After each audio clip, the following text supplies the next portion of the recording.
Jésus ne disposa jamais de lui-même, ne se tourna jamais vers son âme pour décider et agir. Étant sous l'onction, il ne pouvait faire un seul pas, à moins de savoir dans son esprit si la pensée était bien celle du Père et quelle était bien sa volonté.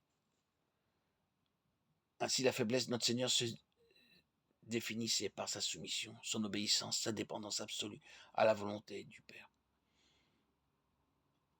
Il ne disposa jamais de lui-même, ne se tourna jamais vers son âme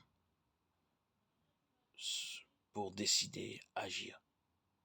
Crucifié à cause de sa faiblesse, il vit par la puissance de Dieu. 2 Corinthiens 13,4. Pour saisir ce paradoxe apparent qui résidait en son corps et son âme, c'était la puissance de Dieu qui s'exprimait. Il était docile à l'esprit qui lui témoignait ce qu'il devait faire.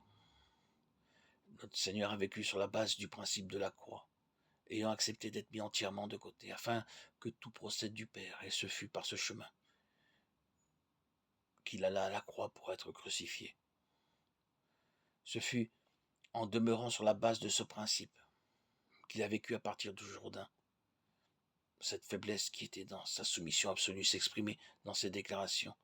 Jean 5, 19, 8, 28, 50, 14.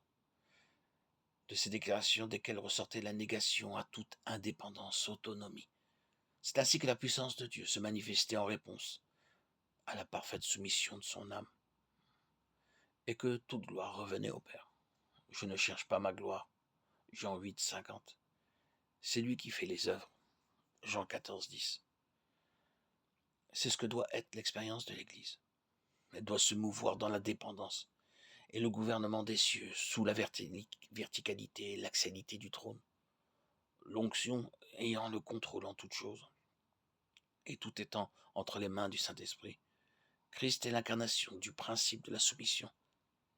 Christ est l'ordre divin parfait. Il est la vision et la révélation de ce qu'est l'Église. L'homme corporatif en raison de sa position en lui.